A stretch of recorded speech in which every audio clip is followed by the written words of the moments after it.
Blog Talk Radio.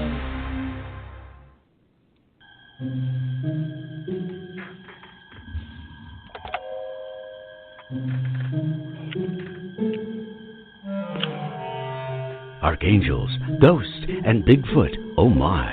It's just another night for Supernatural Girls.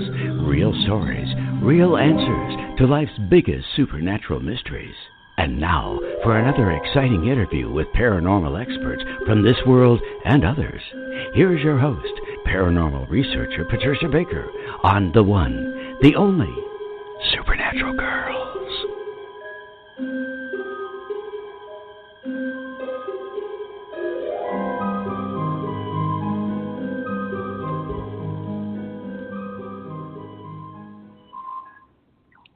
Welcome, everyone, to another exciting episode of Supernatural Girls Radio. I'm your host, Patricia Baker. I am here with my co-host, PK. Patricia Kirkman, how are you doing tonight? Not bad at all. Still the foggy voice, I'm sorry to say, but hopefully it'll be getting better. What can you say? It's just hot. Just hot and hot and hot. We've had rain. Yeah. We had, temperatures in the high 90s, but it's nothing like what you guys have out in Tucson. Well, did you see the little note I sent you about we had the rains that just started, and the roads that are already closed and such as this? Then we had a train derail down about a mile and a half from here. And so traffic is backed up because of the train derailment on the major highway. And then the water has got all these different roads closed, so people are going crazy trying to find an outlet to get home. Oh, my Today goodness, what a mess. Better. Mess. Yep. I'll just stay home and eat bonbons. That's the idea. And talk to our wonderful audience, because we have got a great show tonight. We have a fascinating guest. We've been dying to get him on the show. We have Dr. Dennis Swift with us. He's going to be joining us shortly, talking about dinosaurs and humans side by side. We're going to be talking about the figurines from Acambaro, and we're going to be talking about what he found in Peru, in the American Southwest, all over the place, all over the world. There's evidence that is being hidden from us, but we're going to find out tonight, because the truth is right here on Supernatural Girls Radio. So first, before we even get started with this incredible topic tonight, PK, what is happening with the numbers? Well, unfortunately, there's not anything really fabulously wonderful taking place right now, because this month is all about wrapping up old things and ending the negative that's been out there. We're seeing that with what's going on in Europe right now with the meetings going on. We're seeing that on a day-to-day basis here in the States. Unfortunately, it's negative trying to make way for some positive to take place. And it's out there. It's possible. But we're going to hear more and more about things taking a downward spiral before we get to August, which will give us that spin and a major turnaround. But for right now, don't look for anything to stay calm and quiet. There's bumping and dumping of all kinds of things happening around us. And it's going to go on for the rest of the month, unfortunately. We're going to find out some more issues about things from going on behind closed doors that we're going to really be sorry that we're hearing. But it's out there, and we're going to be made privy to it. Maybe they'll start dropping some breadcrumbs this month where it all blare out next month. But I'm thinking a good portion of it's going to happen this month. Wow. So hang on.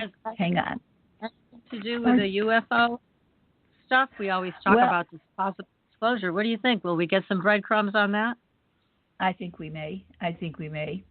And I think that if we definitely don't hear, we're certainly going to get something come October. Oh, that's right. You've talked about major changes. Mm-hmm. Because it's all about that's communications. The communications are going to go crazy after October 1st. No kidding. So we got that sounds like a lot of good things coming, but we've got to get rid of this. Get your shovel, dig your hole, bag it, and get it out of here so we can go on and get the good stuff going. Yeah, clear out that negativity. We're all for that. Hey, good job. All right. And what about the dream state, young lady? How are you doing with... Oh, my goodness. I'll tell you something. I'll tell you, I'm glad you brought that up. There's a lot of people reporting unusual dream activity in the last 2 weeks and being visited by entities they've never encountered before. Some of them are Indian deities, and some of them are just unexplainable. They don't know who these entities are, where they're coming from, but they're walking into people's dreams. People are seeing them even right before they go to sleep at night. So pay attention, everybody. There's a lot of visitation happening, which is pretty exciting. I mean, so far, I'm it's hearing all been that from positive. some of my clients. Some of my clients are making mention of that very thing. So it's very interesting. Yes, I think the veil is so thin, but besides that, these entities are coming into our reality. And so we might as well open up to see what they have to say. And like I said, so far, it's all been positive. There's been nothing negative. This is not demonic. This is all positive, coming from this God-goddess layer. So it's fascinating. Well, I want to do a quick shout-out to our buddy Lon Duquette. Today is his 70th birthday. Oh, so, happy birthday. Happy birthday, Lon. We love you, and we want you to have many more. So there it is. Live on the air, Lon. You better be listening. So ready or not, here it comes. Right. We're going to make you listen to it. And it's a great day for him. Yes. So I wanted to also mention, PK, if people would love to have a numerological reading with you, they can find you at patriciakirkman.com. You can also find PK on our website, supernaturalgirls.com. And you'll find PK's email address. You can email her and schedule your own personal session if you'd like, and get in touch with what's happening for you for the rest of your year. It's a very, very good and powerful thing to do. And if you want more help with your dreams, don't hesitate to contact me. I'm on the Supernatural Girls page. If you want help with setting up your own dream group with your own friends and or just your own dream work, just let me know. So I'm on the website there. Make sure you're signed up for our newsletter, The Fringe Files, and go to our Facebook page because we've got some really great stories this week. We got some last week when we were off for the holiday. But be sure that you're following us on Facebook and Twitter so that you can watch all this great stuff that people are writing about. We have a story, as you saw, PK, about Scotland. They actually have, isn't that cool? They have a plan. Yeah. A plan. If somebody finds the Loch Ness Monster, isn't that something?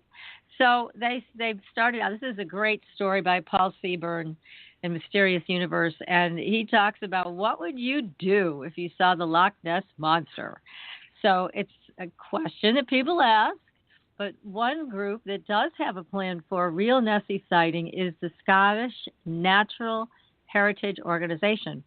So it drew up instructions 17 years ago in the event that the Loch Ness Monster is ever seen and is ever captured.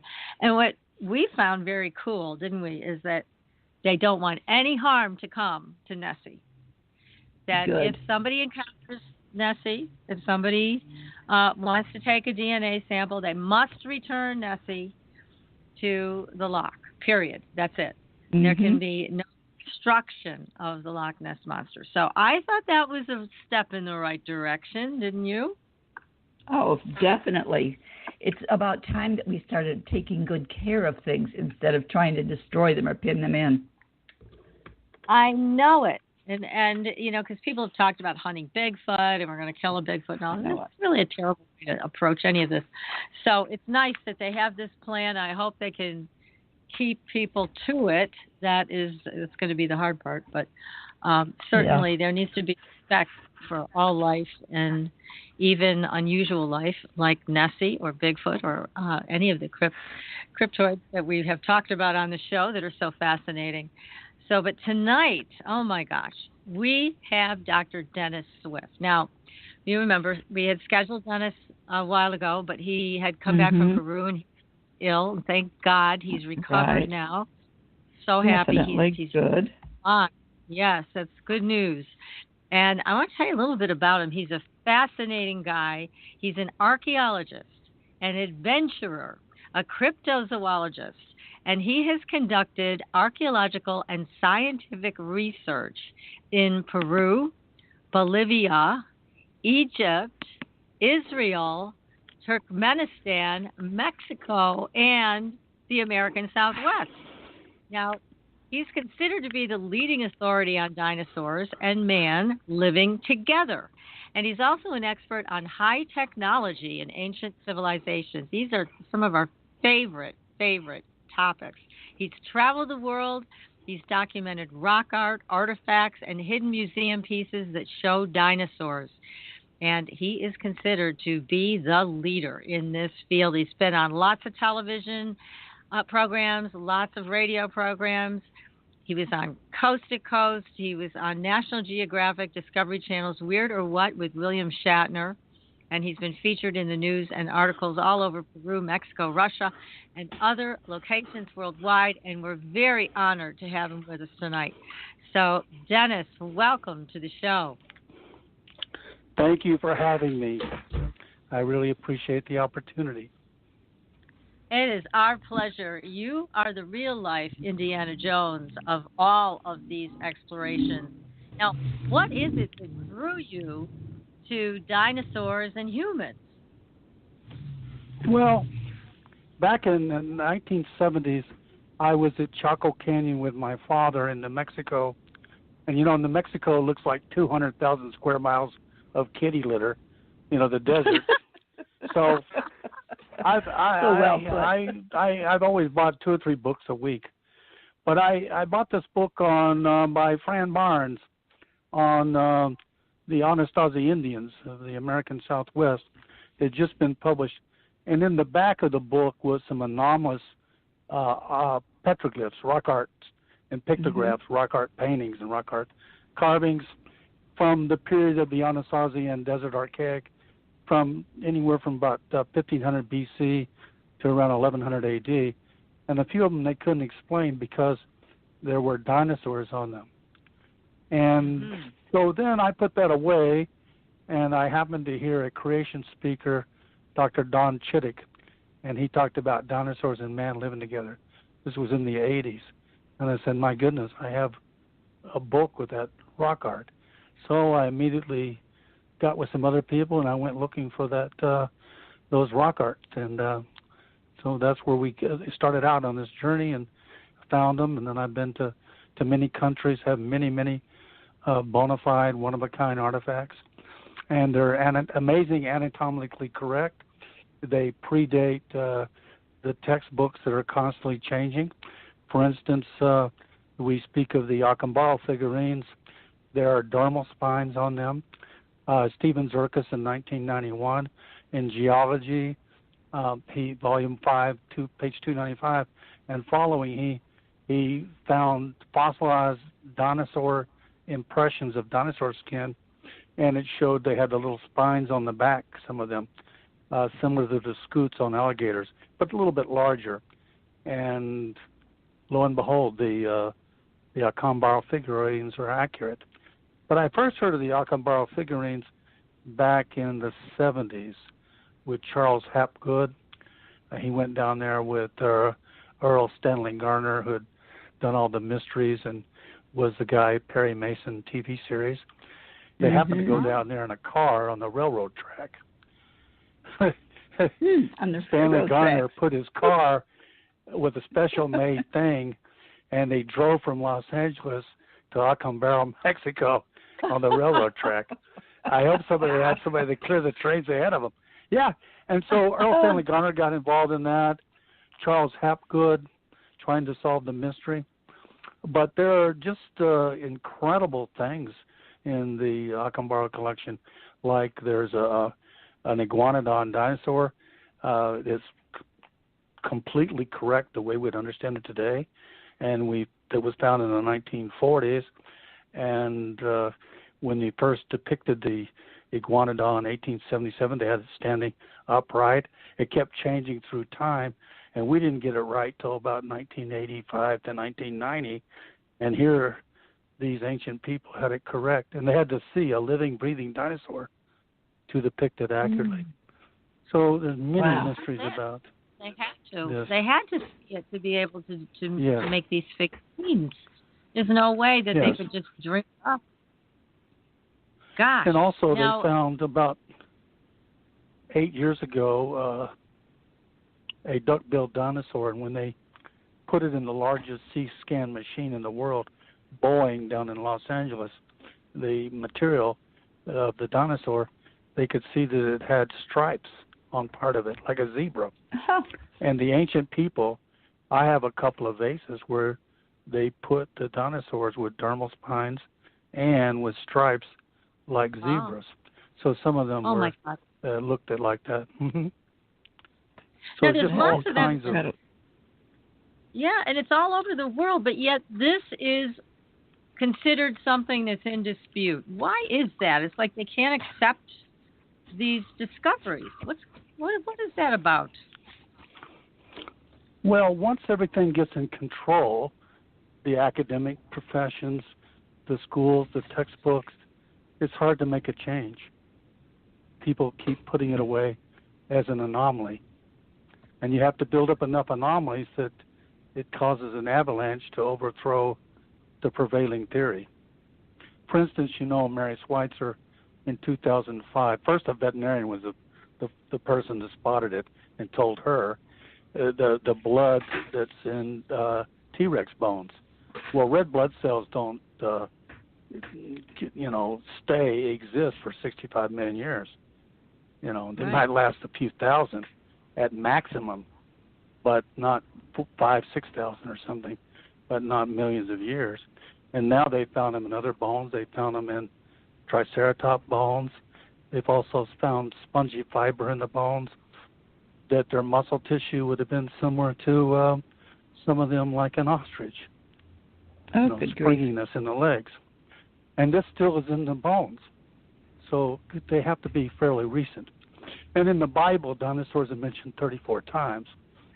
Although it doesn't word the dinosaurs, the King James has the correct dragon, and pitifully buffeted Job when he was sitting in an ash heap covered with boils, scraping them with potsherds and crying out of his misery.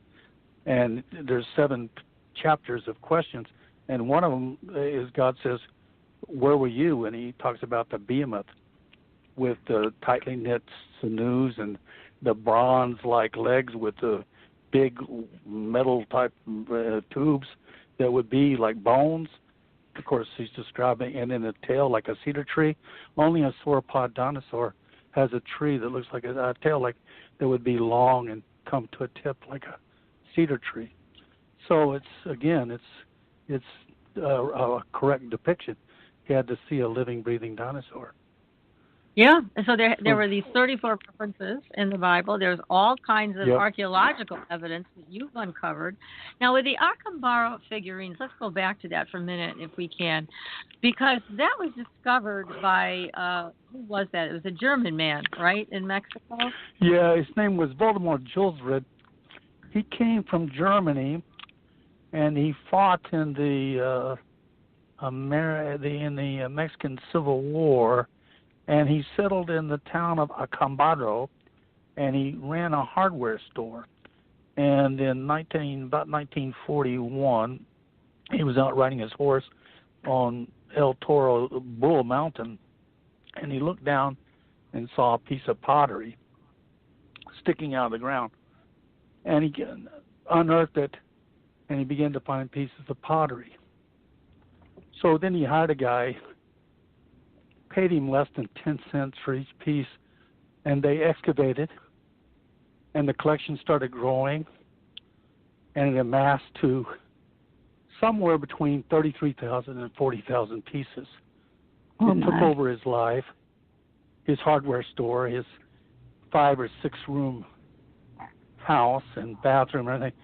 In fact, he had so much that he slept in the bathtub in the end.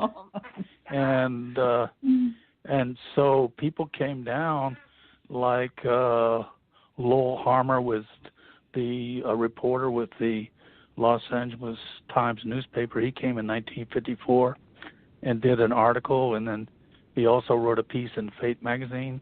He had an old 8mm film projector, and they went out to a spot and they were digging. And as they dug down, they found some artifacts. Entwined around them were tree roots very deep, so they weren't recently planted. 1954, the Mexican government sent 4 archaeologists to Acambaro to investigate, and they chose a site of their own. They said, we're going to dig here, not where other people are digging. And they found several pieces of Acambaro figurines, and they also found one dinosaur. And then in their official report, they said, in spite of the legitimacy of the find, it's just too impossible. Now, can you imagine, in spite of the legitimacy of the find, this can't be. And we're just going to do ridiculous. Well, there was lots of controversy. There was some mixture. I've looked at thousands and thousands and thousands of pieces. Myself and Don Patton, we were there many times, and we stir up enough anxiety dust and went to the government. The boxes were in old cardboard boxes. The figurines were put in the police station in a old storage area, and we got them out and began to photograph them. And then we went to the government at Guanajuato. Vicente Fox was the governor of that state at the time, and he later became president of Mexico. And we appealed that they build a museum. And they eventually did, and they put it in the worst spot in town because they don't want the world to know about these incredible artifacts. Mm-hmm. So it was going to be in the main square, but it's just where people wouldn't even look for it, and they don't advertise it. Then we also got it where photographed over 20,000 pieces. That's what's left of the collection. And while that was being done, Don Patton and I were over at the museum and taking some other pictures. And then again, city officials, they took some of the best pieces, some very large ones. So we know it was being looted as a collection. But yeah, there's all kinds of things in that collection that are very, very mysterious. Yeah, and they have mysterious effects. What's that? They have mysterious effects. I know you and I were discussing this before the show, that these artifacts seem to have, as you described it, something with them. Tell us more about that. Have you heard stories about things that have happened in concert with these artifacts? Well, definitely there are things that happen, and I take a different perspective of it because, I'm a Christian, and I see it as demonic activity, like fallen angels can impersonate things, and they come, and yes, I've been there when in different situations where there were manifestations of some type of spiritual being, no doubt about it. And even once filming with National Geographic at a place which scared everybody. Wow. So, now tell us about that, because this isn't Acambaro, this is somewhere else, right? You were in Peru, was it? I was in Peru that time. Another time I was at a site in, I was trying to prove the legitimacy of the Ica stones, different stones that have been found that have all kinds of things on them, like dinosaurs and many other things on these stones. And Alessandro, I can't pronounce all his name in Spanish, but in an official excavation in 1961, he was the number 2 all-time Peruvian archaeologist, and he did find some stones with engravings on them. And these were tomb looters. They know where the tombs are. And I was with some people filming with National Geographic, and we were on top of a mesa. It was called, we're a place where the Inca Chincha people used to live. They were in between the Ica people and the Incas, so about 1000 AD. And no doubt, when this particular tomb was opened, and it was a poor people's tomb, there wasn't much there. but it was palpable, no question. Everybody felt this eerie presence coming across the dunes, and there was something about it that was just downright spooky and just strange. And of course, as a Christian, I take authority over those things. They don't have authority over me, because Jesus said you have authority. But it was interesting. National Geographic is interested in the proof until you find some. And this segment, was never put on TV. And they also we found a figure. Are you familiar with the Nazca lines, the big geoglyphs on the desert? Yeah. And I've been there many times, and I wrote a book, and there's a couple of chapters in there about the Nazca lines. Well, we were filming over Pampa Nazca, and I found a site, and there is a dinosaur there similar to a Styracosaurus. Not quite the same, but it has the features of a species that's similar, except a little bit different than a Triceratops. And so the head of all the Nazca lines, who has a PhD in archaeology, was standing there discussing this and said, we even found this thing, the dinosaur. And National Geographic, they're not going to put that on TV. So it proved the existence. For God's sakes. And these same people, they have lots of pottery and fabrics with dinosaurs on them. From 500 BC to about 1100 AD. And I'm finishing a second book, and it'll have all this with the pictures and the drawings and the evidence. Oh, so, that'd be fascinating. Yeah. Yeah, make sure you let us know so that we can announce that for everybody and they can buy it. Yes. This is a great topic. My God. And surprisingly, this is where some of the best artifacts are with the conehead people. The strange little people with the heads, that they call them cone heads. And now, is this ones that have been recently found in Peru that we know about? Well, they've been finding, but they're in Paracas, the Paracas conehead people. The paranormal people, a lot of them are trying to make them aliens from space. Other people, Christians, a lot of them try to make them offspring of the Nephilim, that angels came down and convorting with women, and it's a hybrid offspring. But my DNA stuff, which was done at Liberty University, they're human, and they do have. I found evidence when they were even like about a year old. They already had their head shaped into a cone shape. The head going through the birth canal has some elasticity to it, and so their DNA that we did was Middle Eastern. And no kidding. And there was a group of people there were people who came over who were redheaded seafarers. Most of them were redheaded people from the Middle East, and they lived in the sand dunes. They cooked and stuff on top of sand dunes, but their dwellings were underneath. And I would like to see the inside of one of those. Yeah. And now I found that there was a colony of black people that lived next to them. Huh. So we're doing their DNA. What were they doing there? Yeah, really. And my goodness. They appear to be normal size, and all the distinctive negroid features. And again, you find these artifacts with dinosaurs on them from these different tombs. Yeah, but see, this is the evidence. This is the proof. There's no question. When you find these things over and over again, all over the world, it's just mind-boggling that they would try to cover this up and pretend it doesn't exist, but that's what they're doing. So thank goodness for you, Dennis, because you're coming out and telling us the truth about it. For sure. Well, it's always fascinating. There's evidence left behind.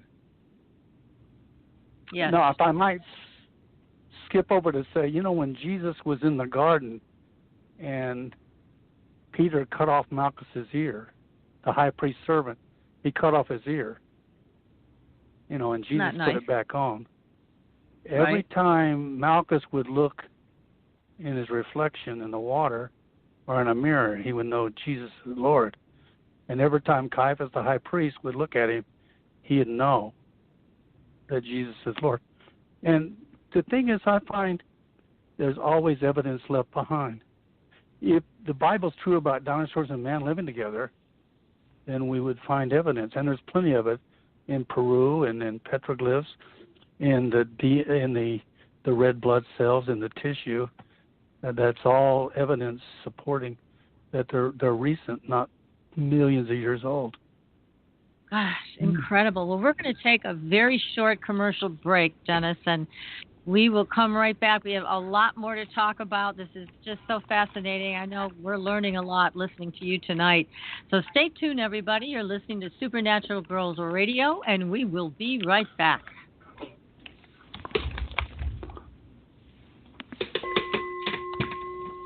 Are you ready for a new experience of freedom and powerful connection? Would you like a positive, effortless change in your life? Then come to CosmicFusion.com, where we offer the most advanced energy clearing and expansion techniques in the world, with a quantum vortex energy to activate your divine blueprint and life's purpose. When your soul leads the way with cosmic fusion and quantum vortex energy, you can break clear of past difficulties and blocks with the power of the Source. With Cosmic Fusion, the Source energy does the work for you. It's easy and effortless. Listen to our free meditation right from our Cosmic Fusion website, the Cosmic Code Meditation. Sign up for one of our interactive webinars today. Come to Cosmic Fusion, www.CosmicFusion.com, to experience an effortless awakening and transformation. Are you ready for an upgrade? Are you ready for a new experience of living in the fifth dimensional magic and powerful connection? Then visit CosmicFusion.com today.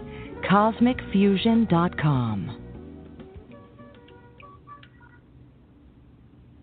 Astridian is a family of cosmetic products with 98% pure ionized minerals. We combine our science with a blend of essential oils to nourish and take care of your skin's health. How does it work? All Astridian products contain the proprietary redox technology, having the capability of simulating an ionic zinc-copper superoxide dismutase effect. This free radical scavenger currently in your body has been diminished by toxins and the daily stresses of life. It is a perfectly balanced mineral complex that all $200 an hour dermatologists, their professors, and ancient history have proven. Redox technology is a process of reducing the skin's oxidation by transferring electrons from a radical state to a stress-free normal condition. Oxidative stress is a form of cellular aging, and as science has proven, a precursor to disease. The free radical theory of aging states that organisms age because cells accumulate free radical damage over time. Damaged cells are not beautiful, but healthy cells are. The Astridian family is presented in 4 different uses that cover unique benefits to your body. They are the Essential Anti-Aging Series, the Multivitamin Series, Sports Series, and Professional Series. Regain your youth with the power of Astridian. Visit www.astridian.com and inquire. Use the code SUPERNATURAL and receive a 10% discount on your first purchase. Astridian, the beauty of being healthy.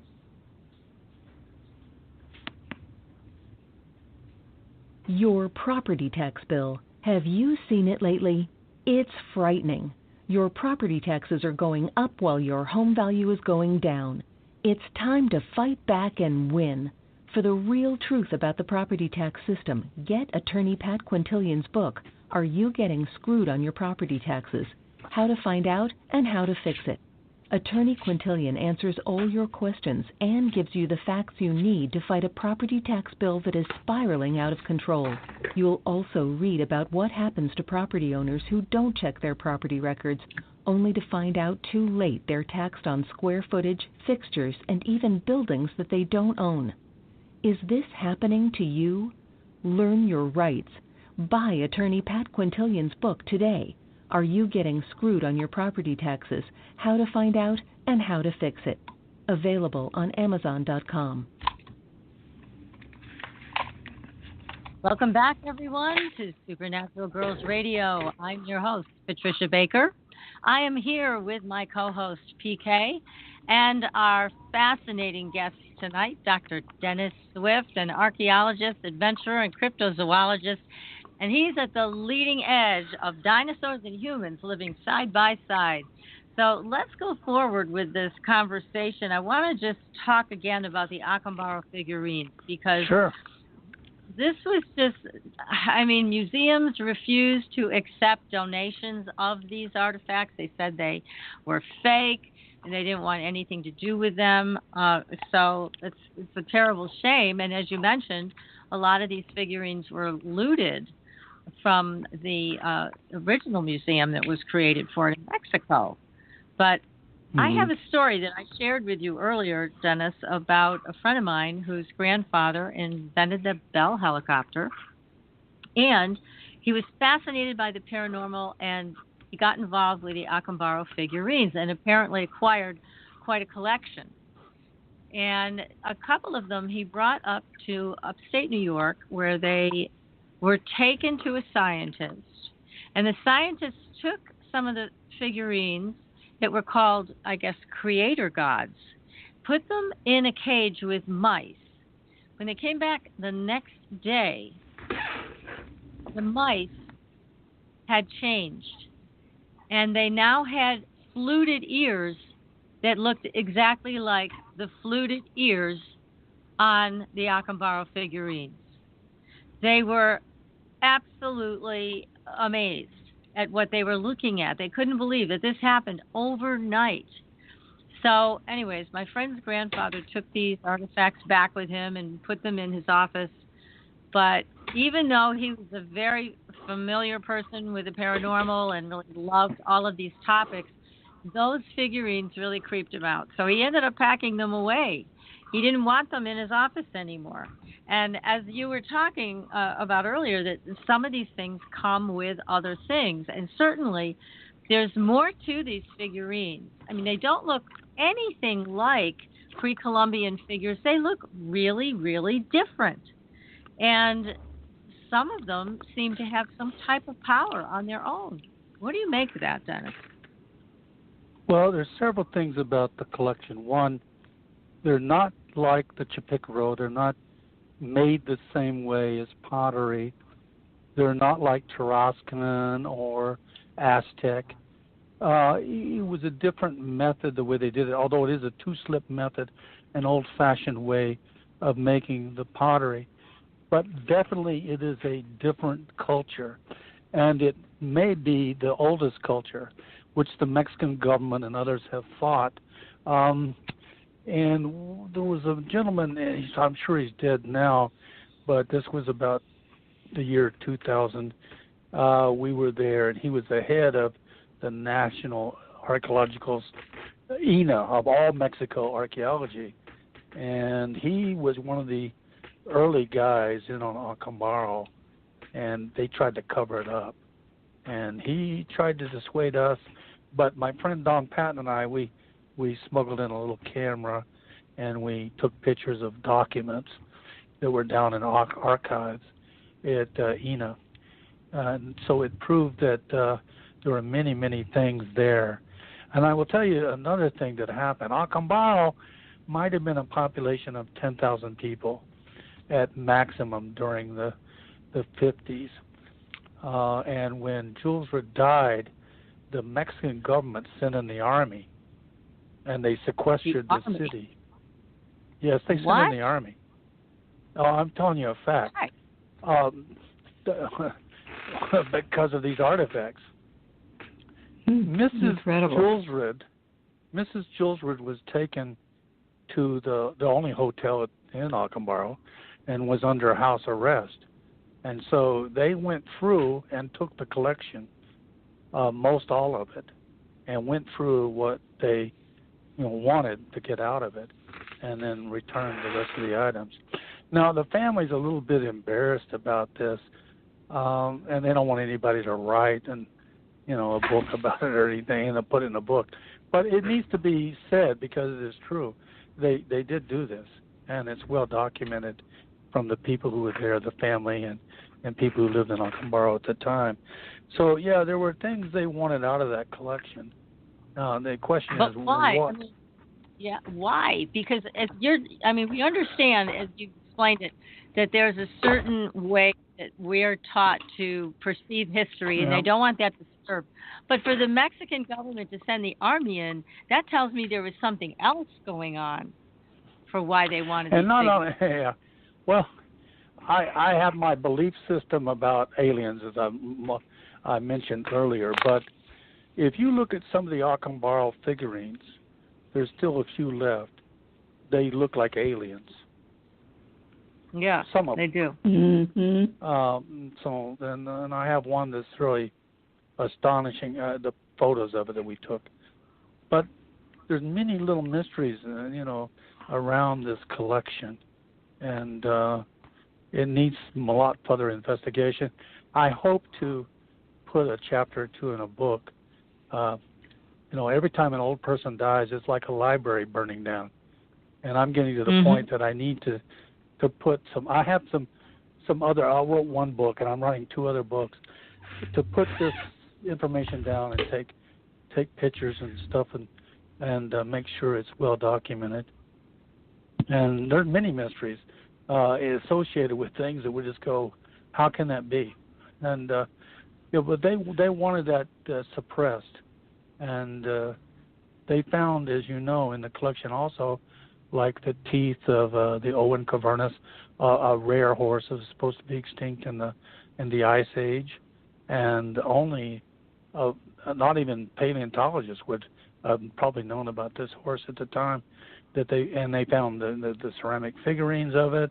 Down in one canyon, they found what would be freshly, not even fossilized, what appeared to be the remains of a partially decomposing Stegosaurus dinosaur.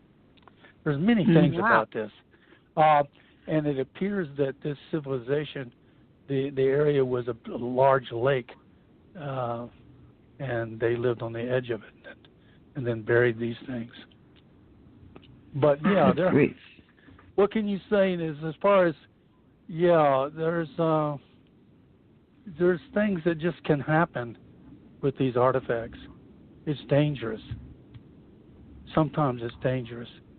I won't go into all my history, but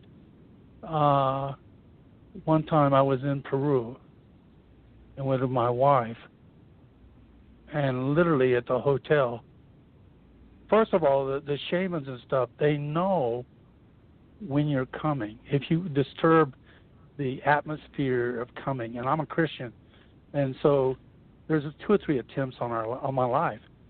And I'm telling you, I'm telling you that it's scary. It's like a demonic thing marked over my heart. Right there in a hotel room, some kind of demonic being marked a deal on my heart. Now you can imagine what's happened to me. What's that? Yes. Well, and you just had a situation with your health that involved your heart, you said. Yep. Twice now. Twice? Oh, wow. And not only that, so I believe I'm going to come out of it all right. But these things, you have to be careful. You have to be careful when you're involved with them. And maybe there's a few things I need to get rid of out of my collection too. I burned one thing because I know it was definitely used for something that was evil. But there's many things we're involved in. Like I will throw an aside in. You ever heard of Malachite or Malachite Man? Yes. Well, Don and I, the one that the bones of malachite and turquoise. Hello. Yeah, in near Moab, Utah. Right. The skeletons. Well, we've been involved in that since the late 70s, early 80s. Oh. In fact, I was there when they just found a few more. And we were at I was with Don, and we were in a little town near there. And there's a small museum, Blanding. And we photographed the bones. They kind of tricked them a little bit, told them, we need to do this, and they actually let us, the park rangers, photograph these. And then we asked them about it, and they called it a tar baby. They were sending it to the Smithsonian because they didn't know what to do with it. And the Smithsonian would just put it in boxes and shelve it away somewhere. But, yeah, I have with my dinosaur vases, Dr. Carl Baugh down in Glen Rose, Texas, he has one of those skeletons. Oh, no, and really? He wanted to trade me.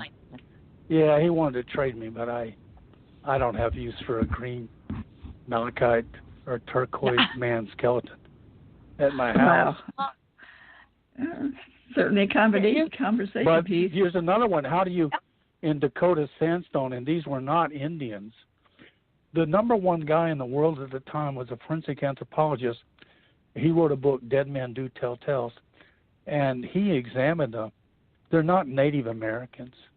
They're features on the Malachite man. And they were found in situ, and it wasn't a cave-in. It was from the 1930s is when all the top, they were coming down. There was no mine tunnel or anything there. It was like they were in solid rock. And Lynn Ottinger, who's still alive in his 90s, was there when they found them. He came out to the site. And none of the bones were broken. They were just in stone, encased in the sandstone. So it wasn't a mine cave-in. No, not at all. These guys, yeah, so we get involved. And then right near there is a petroglyph of a Triceratops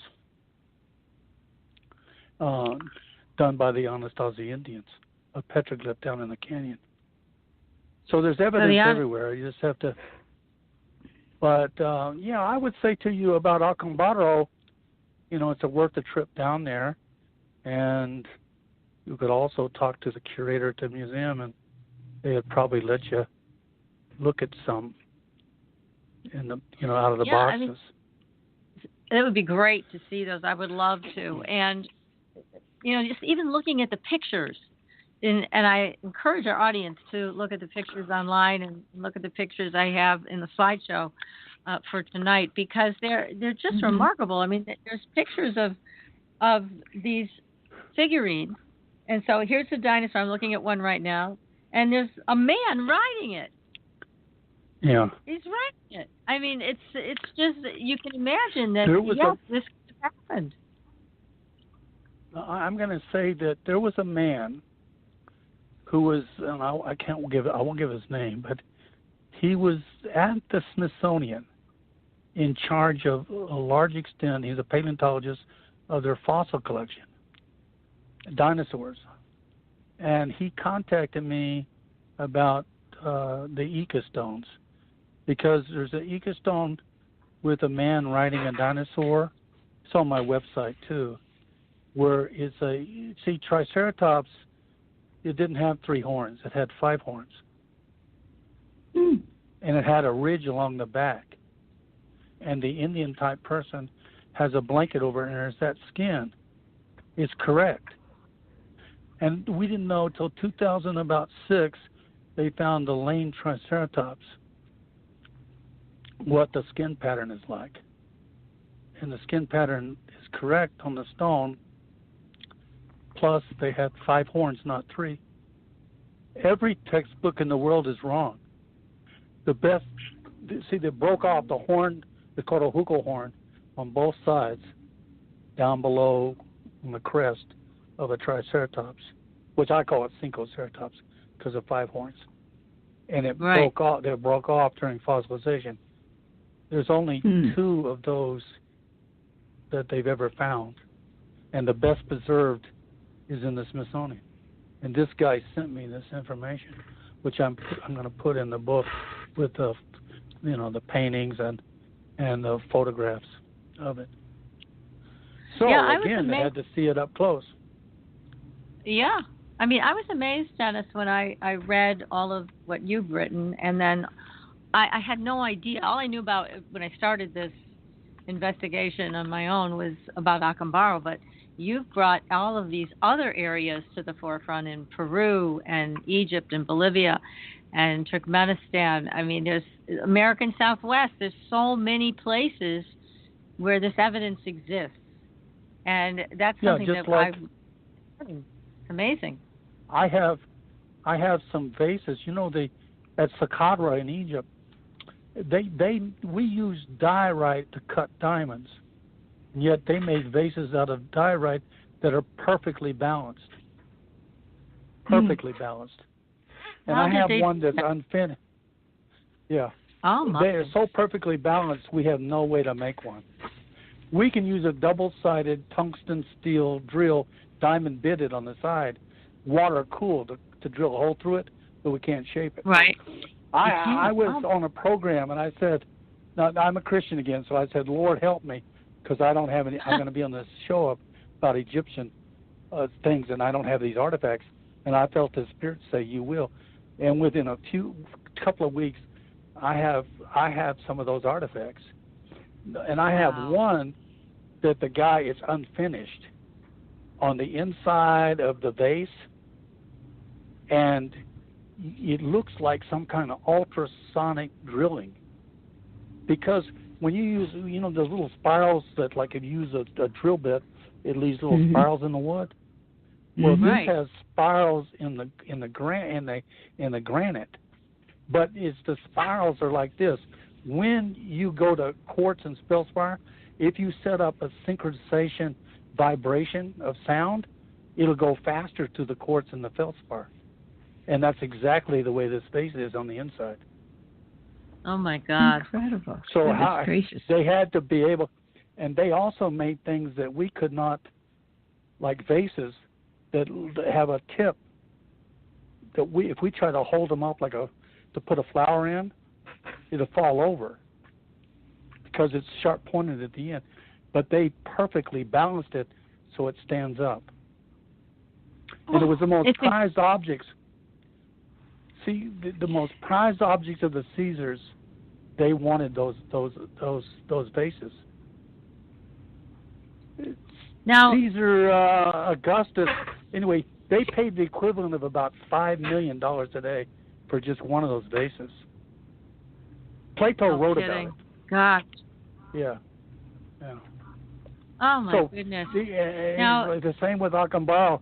There's lots of stuff that needs to be done and researched and put out there, about this civilization. So, absolutely. I hope you're. It's top. And that's one of the reasons we wanted you on the show, Dennis, to talk about all this, so our audience gets informed, and they can look for your book and your new books coming out, and to inform themselves, because I think it's terrible to live under this high level of secrecy, and they're not. Is that who's making all that noise? Stop it. Anyways, if you have an ambient microphone, it's going to pick up everything. So, anyways, it's just so thrilling to have you on the show with us to really bring this to light. And certainly, you've had amazing adventures. You've been at tomb openings. Have you been in any tomb openings in Egypt, or was this just in Peru? No, just in Peru.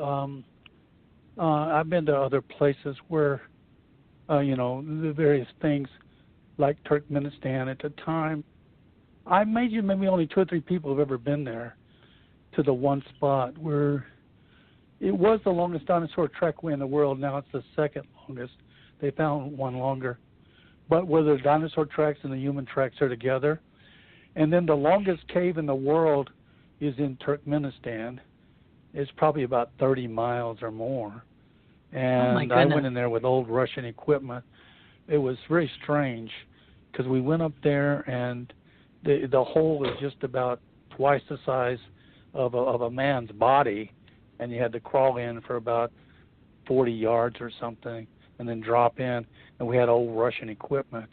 And we only went so far, but there was because we couldn't go to the lower portions because it had flooded way down.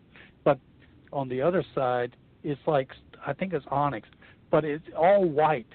It was all pristine, beautiful minerals everywhere. And that was in Turkmenistan, and that's also where there were dinosaur tracks and human tracks together. My goodness. So there's many places and many things that need to be explored. Now, you're also an expert in ancient technology. And you mentioned this with this particular vase that was constructed that we couldn't even come close to today. What else can you tell us about that you've found or found out about that's advanced technology from the ancient times? Well, definitely in Egypt, when you look, there's devices that we use. If you look at their crypts and sarcophagus, if we make something like a table, it's not perfectly flat. There's a device that you use that you can put on top, and it'll have a little light will shine under it. Some of theirs are perfectly flat. There's no light that shines under it. It's perfectly flat, 9 or 10 feet. And not only that, whatever they used went so fast. Like we have circular saws, and if you're using it in wood, sometimes you go past the mark, and you have to back out and fill it in with a little wood putty. There's occasionally you'll find in their workmanship somebody made a mistake. But they had to be using some kind of instrumentation of mechanical devices that went so fast through hard material, and we can't do that. No, we can't. So, and then there's been a lot of talk about in Egypt in the tombs. There was no sign of any type of gas lamps being used, but then they do have that big light bulb that's mixed in with the hieroglyphics in some of these tombs. What do you think that was? Yeah, I don't know how they did that. You're correct. Inside the tombs, there's no smudge marks. They didn't use torches. Did they use some kind of lighting device or mirrors to reflect? I just don't know. But I do know that the way they put things together, like the granite, the stones that weigh 200 tons at the top, and the precision that some of them you still can't put a razor blade in between. You find the same kind of technology in Peru and other places, like Sacsayhuaman and Tambo, similar. And the braces down below. And I got out of an airplane without a parachute at 13,000 feet, because that's how high the airport was. That's how high the airport was. See, the airport was at 13,000 feet. So I said, now that way. But if you look at like Lake Titicaca, at the bottom, it's 130 miles by about 40 miles. There's ruins at the bottom of that lake at 13,000 plus 12,000, 30,000. Yeah, at the bottom. So there had to be some massive cataclysmic event to drown that civilization. And yet you look around at the things they did up there, and maybe 2% of Tiwanaku is even excavated. The rest is unexcavated. I mean, water's really there. And did they have portable smelts for the metallurgy? Because they have the clamps down below that hold the stones together.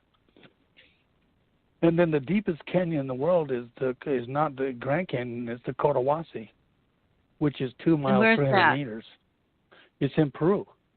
It's below Lake Titicaca. And I've been there. It's not spectacular like the Grand Canyon, but it's 2 miles, 300 meters deep at the deepest. And at the top are over 60 volcanoes. So these volcanoes rose up. You can't go any further. It's like that's it, the volcano wall. The highest is 20,000 plus feet. And there's a little place of maybe 150 people live in this little village. And pure-blood Indians, Amara Indians, have a deep mud red color. That's the way the American Indians would have looked, pure blood. So you still see some residual thing of the red men. And that at the top, you see it just rose up, those volcanoes, and then it pushed up. Now, it appears that maybe Tiwanaku was a port city, and everything pushed up, the mountains and everything, suddenly, and it's up at 13,000 feet. Now, that's pretty amazing. But if you look at the evidence, like all mountains, look at all mountains, they have a sharp peak. They don't have a rounded peak. No, the they mountains. don't. Yeah. Well, Right. if they were 20 million years old, it would be rounded. Ah, okay. I see what you're getting at. So something rose up and pushed. And every person, every civilization in the world has flood legends about a worldwide flood. Every civilization that I know of has these stories that carry down. They have different names. They have a different number of people, 4 or 8 or 6 and all that. So it's all fascinating top information.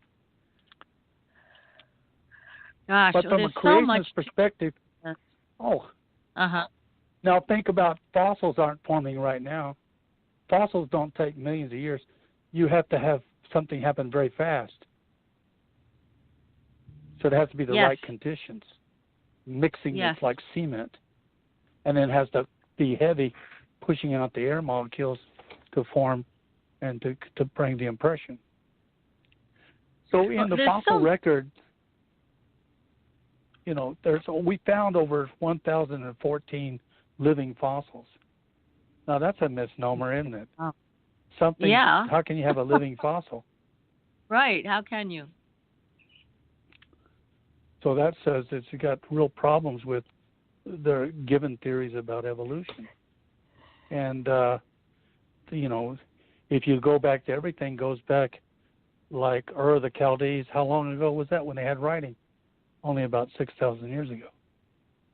If there were 8 people 5,000 years ago, how many people would you have on the planet right now? 7 to 8 billion. I mean, look at that's not creationist, that's Encyclopedia Britannica and mathematical formulas. Yeah, exactly. Figuring in death rate and everything else. So there's many mysteries. There are, and there's just, to me, it's mind-boggling that we have the technology we have today.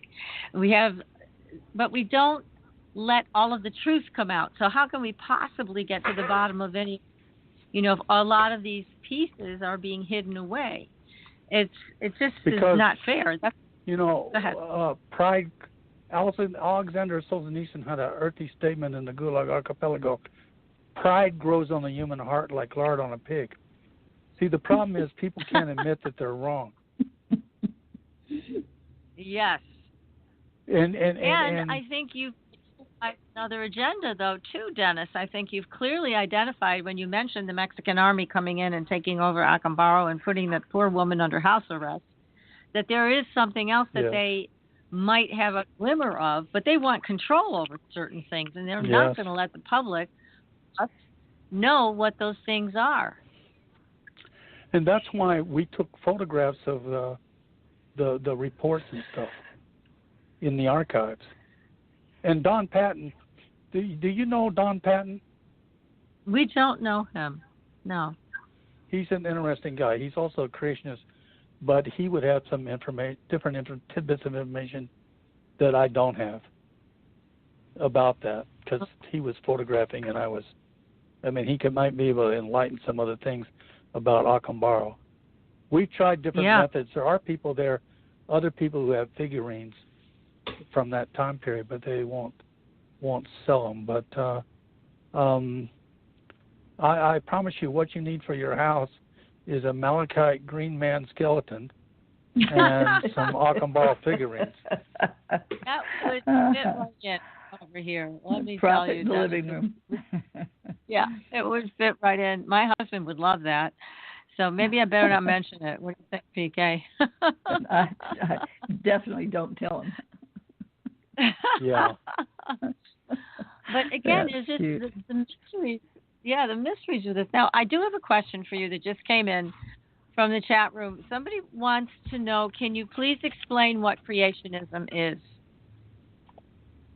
Well, creationism looks for scientific evidence of recent creation and that there is a creator who created.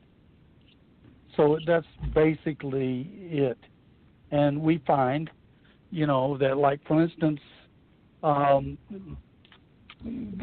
Jesus, did he take millions of years to multiply the fish and loaves?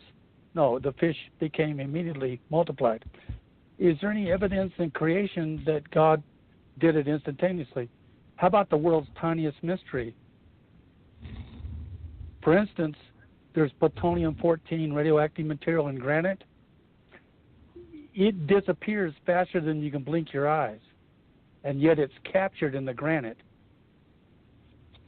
It had to form instantly for many miles. Dr. Robert Gentry, he was at Oak Ridge Laboratories, and he wrote the book, and he's a scientist, The World's Tiniest Mystery. And geologists were given the assignment from the geology societies of the world, explain this, and they don't have an answer. In other words, granite didn't take millions and millions of years to form. It formed instantaneously. Oh. Because Yeah. it would be like me shooting a bullet. Wait a minute here. It's like me shooting a bullet at water, and the water freezes around it.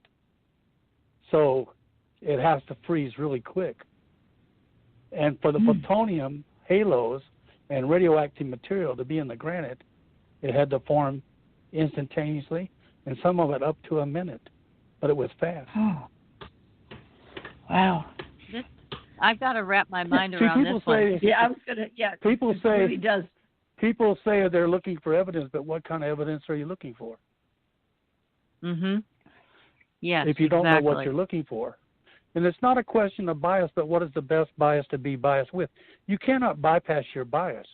You're going to have a bias, but everybody has a bias. But what is the best bias to be biased with? And there's very few absolutes, but the absolutes are absolutely absolute. Okay. So who am I going to trust? See, I've cast out many times, several times, cast out demons and encountered the dark side. And so Jesus talked about this, so I trust him. Because he's the only one that told the truth. Dominion. Yeah, and you have What? dominion over these. You said you have dominion over these entities. We do. We have authority. We have authority. Right. And so you're able to keep yourself safe, because there are a lot of entities that have been mentioned in literature by historians and other people that have been trapped in those tombs. And when the tombs open up, these things are let out to do whatever mayhem they are going to do. In fact, in that book, A Search in Secret Egypt, the historian there talked about it and how he encountered an adept in the Valley of the Kings. And the adept told him, you guys got to stop opening up those tombs because you're letting out all of these entities. The Egyptians knew how to bind them to the tombs, to protect the tombs, but you're letting them out, and you will see just chaos and disasters throughout the world, and you'll never be able to track it back to these things. But that's where it comes from. And I thought that was a fascinating explanation, and certainly one to consider about this, because we're still opening up tombs and checking them out. There's a massive book. There's a big book called on UFOs by Gary Bates. And there's a chapter called Encounters of the Fourth Kind. I think it's the fourth kind. What UFO researchers can explain is why people who encounter aliens, the aliens always want to say that Jesus wasn't God or Jesus was an avatar or something. And yet when the people take the authority of Jesus, the so-called aliens flee. Really? Wow. Yeah. Well, that's interesting. So, what is the propaganda? If there's an enemy, and Satan, and I believe there's a Satan, and I believe there's demons, they're more intelligent than I am, and they've been studying us for a long time. So I've worked with lots of people, and I can tell you that universally, all people seem to have the same problems. One of them is telling the truth. Yeah, they do. Mm-hmm. Oh, everybody. And see, everybody, if I were to ask you, now, don't take the test, but in your mind you can take this. Have you ever lied? Well, of course. Have you ever stolen anything? Now, remember, you just told me you were a liar. So people lie, they steal. The next thing is, everybody, has committed adultery in their heart because they looked at a man or a woman in lust. So right now we're dealing with people who are lying, stealing, adulterous people. And they've taken God's name in vain. So they're blasphemers. So how am I going to trust them? Little kids, you don't have to teach them to lie. All the Swift babies were born with this Swift curse. Bald, toothless, and illiterate. That's a joke. But they all, you don't have to teach them. The little kids are gonna deceive. So, and I'm trying my best today to tell the truth all day long. It's hard, and I don't think I've told you anything to mislead you so far. No, I think you've been on money with everything. Well, I'm trying to be fair and honest, and that's hard because I like people to like me. It's hard for everybody. But hey, you're talking to the supernatural girls here, and we have very open minds. I mean, we even had Dr. Gallagher on our shows, an Ivy League trained psychiatrist who came on and said, I'm going to tell you right now, demons are real.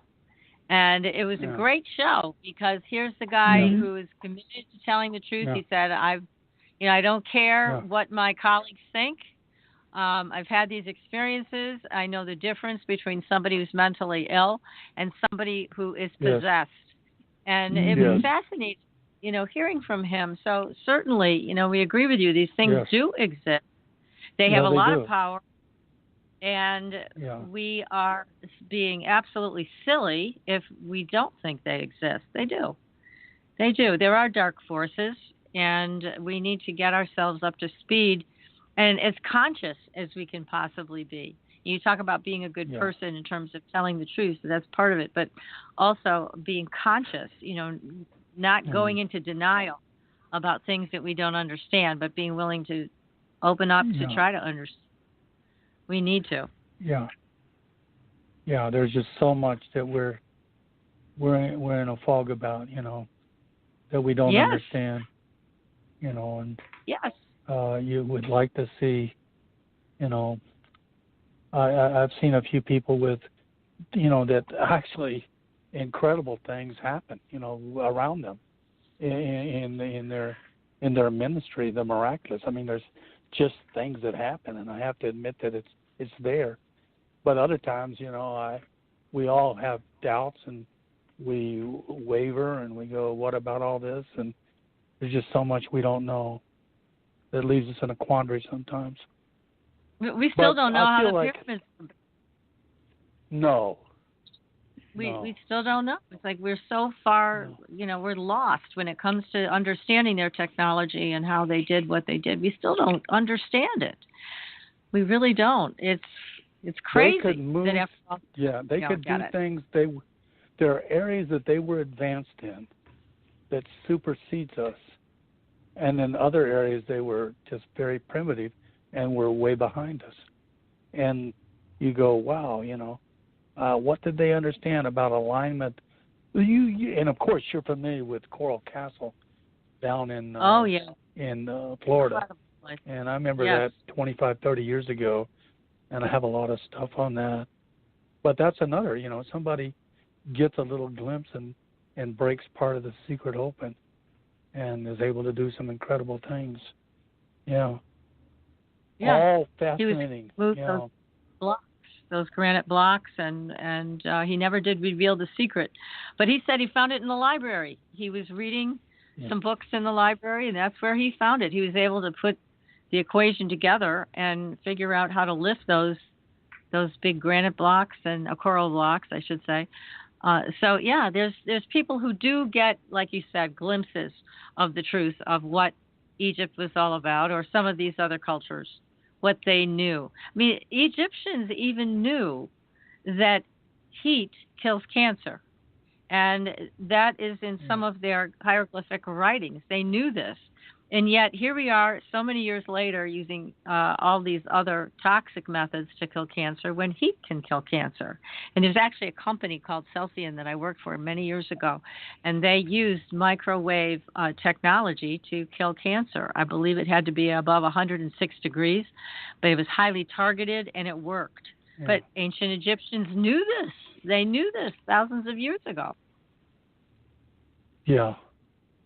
I know. I wish we could, I've been reading a lot of different things about vitamins and things, and there are certain people who have given diseases that they test them. They all have the same deficiency of vitamins. Yes. And I was That's just reading a doctor from New Zealand and what his mother went through, and it's a terrible story, but how she was saved, and he happened to be the young doctor that saved her. She was going to have her legs amputated and everything. The doctor said there's nothing we can do. And he came up with certain vitamins, and he's proved to the years that taking these things over a period of time and sticking with it and can make a dramatic change in people's health. So we gotta go back to some basics. We really do. And there are people who are knowledgeable like you and like this doctor you mentioned that can bring things to the forefront. And thank God for the Internet that we're able to find out a lot of these things on our own. But let me ask you this, Dennis. You also are identified as a cryptozoologist. So tell us about that. Have you encountered any unusual creatures in your journeys?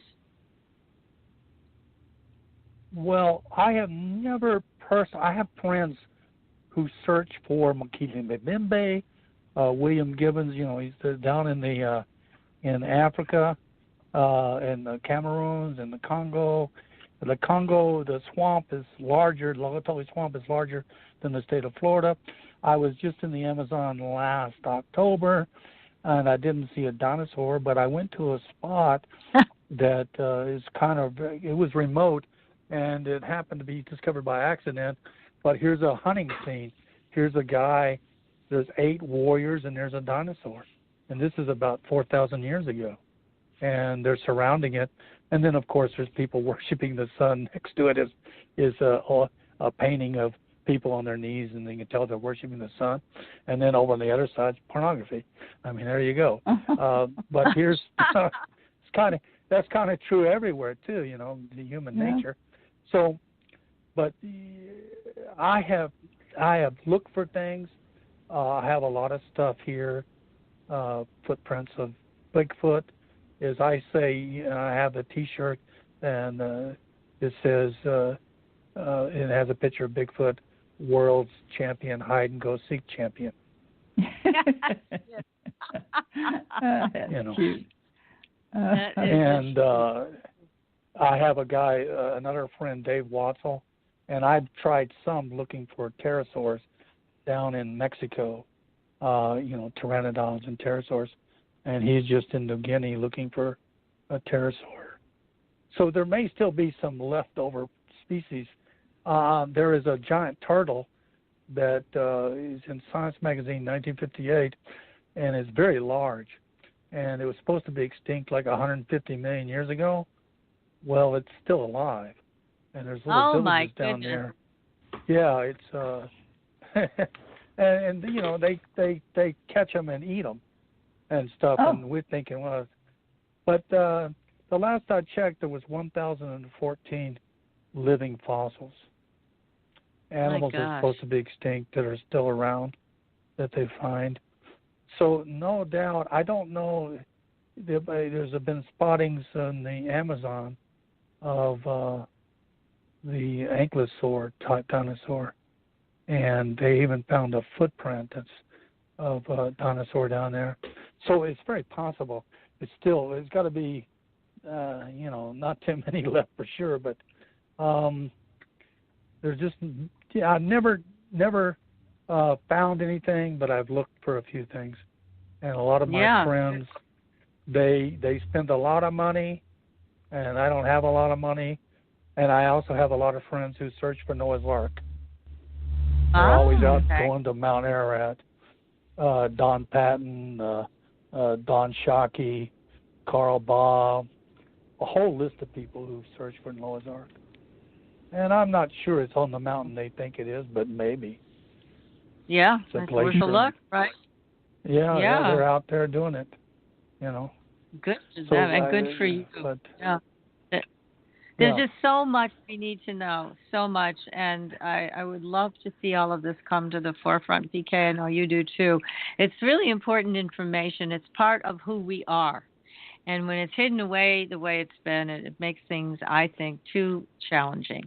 So it's time for this stuff to really come out. Well, as you know, there's always the thought police. Like I said when I was in Peru with National Geographic in 2002. All right, we're filming everything, and it never makes the TV. Right. William Shatner, is that weird or not? I had all of these artifacts. I had all this material. They didn't put any of it on there. Zero. They only do the outtakes. The show is already planned. The outcome is already planned. Yes, it is. So, and you go to all this trouble, and I had all these artifacts, all kinds of material, and they only want to put stuff that makes you look stupid. That's not fair. They're going to cut everything else out. No, it's not, because on the other hand, if William Shatner put that he believed that dinosaurs and man lived together, it'd be kind of probably his last programs, and we'd be visiting him at a retirement home for senility or something. Because people are not going to, But presented with the evidence, I think like-minded people, open-minded people, could really consider this, and things could change. And that's why it's great that you're writing these books, Dennis, and it's great that you're coming on shows like Supernatural Girls to talk about it, and to really open up communication lines with these experiences of the past. Again, it's part of who we are. And it's been stripped from us, and we've been told we have to believe a certain way, but it isn't that way. Now, let me ask you, too, because we talked briefly about Chaco Canyon, which is a very mysterious place. Tell us what you know about that. Well, my dad used to live, I grew up in New Mexico. As I said, it looks like 200,000 square miles of kitty litter. So New Mexico is the Chaco Canyon. From all I know about it and the times I was there, when I used to visit, it was not easy to get to. It was just, you had to go by kind of a wagon-rutted type road, four-wheel drive, or have a very good vehicle to get in there. And it wasn't hardly ever visited. The acoustics of the kivas are amazing. Amazing acoustics, and underneath was a trap door, which they had people come out from the underworld, from the Sipapu hole, and they did the dancing. So the kivas, if you imagine the way they used to be, that are there, and then it was for ceremonial place, it was for astronomical observance. It was not. They did not live there. There is definitely evidence of... This is a place of sorcery, right? Yeah, they did that too. And Judd, it's a big, thick book. The archaeologist, his last name was Judd, wrote about Chaco Canyon. And they also found in the Corpolite, they found that they had practiced cannibalism at Chaco Canyon. Oh, my God. Well, it's just a historical fact. I mean, and not only, I mean, if you saw my house, my wife passed away a few years ago, but she couldn't keep it organized either because of all the books I have. I have thousands and thousands and thousands of books, but I have lots of books about that too, Anastasia, and the others, and his archaeological reports. It's a big, thick volume, very expensive, but it does document it. They did a lot of research, and they didn't live there. They did it for ceremonial purposes. It's astronomically aligned. Up above on the other side, there's lots of pieces of pottery that was broken. They were interested in walking on straight lines. Now, the Indian people, the descendants, believe it was for some kind of black magic. I don't know. But you find the laying out of these lines and are very all over the place around the world, and the same as in Peru. So they were involved in things there for ceremonial purposes, for astrological looking at the star. All the ancient people understood things about the alignment of the stars and the planets that we do not understand.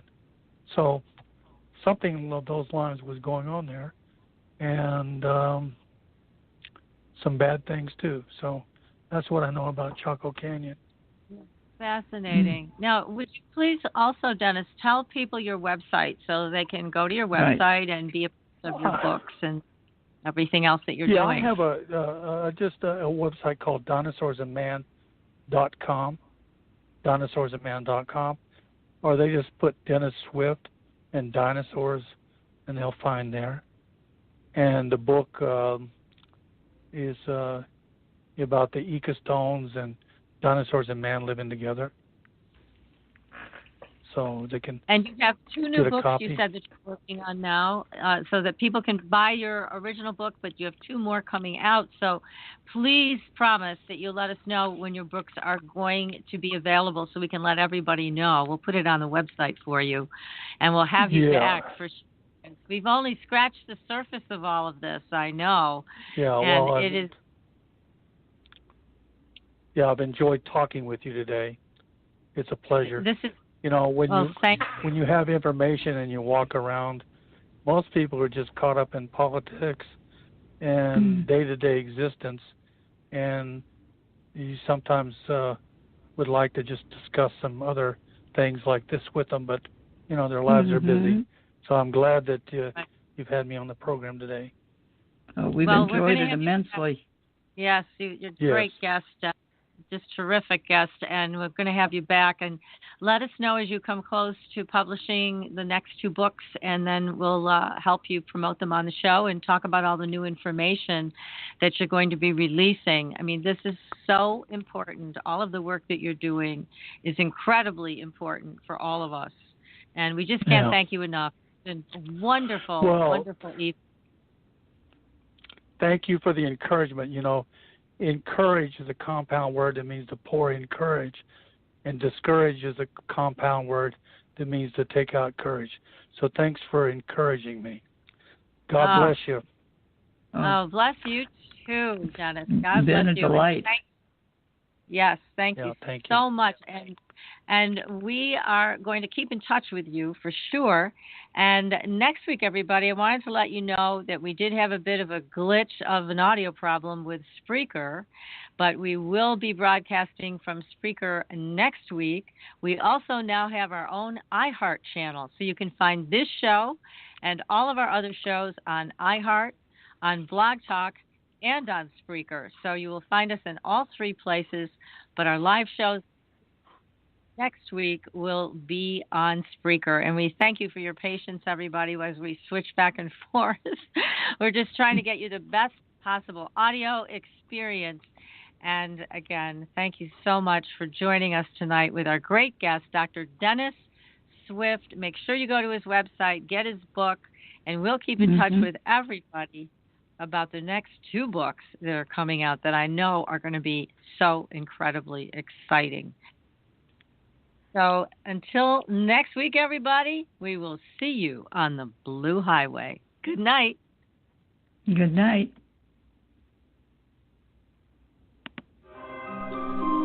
Thanks for listening. Tune in next week for another radio adventure with Supernatural Girls.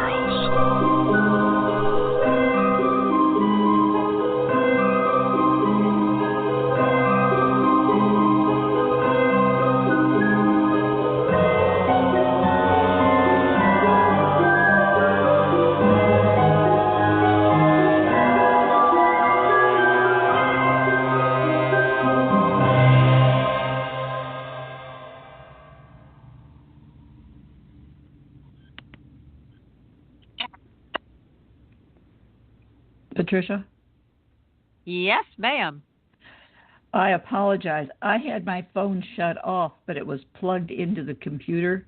So when it rang, it didn't ring through the phone. It rang through the damn computer. I about freaked. I couldn't get it off fast enough. That's so funny. I thought it was Dennis fidgeting around. I didn't think it was you. Yeah, well, and I had the phone shut off, everything turned off, but I didn't think of it being plugged into the computer. That when it rang, it didn't ring on the phone. It rang through the goddamn computer, and I'm going, holy Christ! And I couldn't find the cord. First, I tried to shut it off with the phone. That wasn't working because the phone was off. So I had to find where I put the plug. That's so funny. God. I could not figure where it was coming from, and I thought, that it must be Dennis. He must be, moving around in his chair and his desk. At one point, I thought I heard a briefcase being zipped. So I thought it must be that he's on some type of headset microphone that's picking up all this ambient noise. But maybe it was partially your phone. I don't know. Who knows? Well, when the phone rang, it rang, and I went, holy crap. And I couldn't do fast enough. Oh, Jesus. Oh, well, I didn't hear the God. phone. I just heard other noises, so I don't know what they were. But anyways, he's a great guest. We got to have him. Yes, he's a delight. Yeah, very intelligent lots of great fella. information. Very interesting stories. Let me ask you a question. Do we do 2 breaks or not? We do, but I just let it go this time. Yeah, because he had a few times, so I'm not sure whether. That's why I'm asking if we do or don't. Okay. So yeah, we do. Yeah, I usually do, but when he was going on such a great tangent, I figured I'd let him. That's okay. So I just wanted to double check. Yeah. We have to add the commercials in after anyway. Oh, okay. So, see, I don't know that. Yeah, so I have to add in other stuff, and I figured, we'll add it in later. I'm not going to worry about it. But he was so interesting, I didn't want to interrupt his flow. Very much so. Yeah. I'm going to go up honey and tea and. All right. Well, you take care of yourself. You sound a lot better, though. I'm glad. Yeah. Oh, okay. Thanks, hon. Thanks Take a lot, care. CK. Take care. I'll talk to you soon. Bye-bye, dear. Bye. Bye.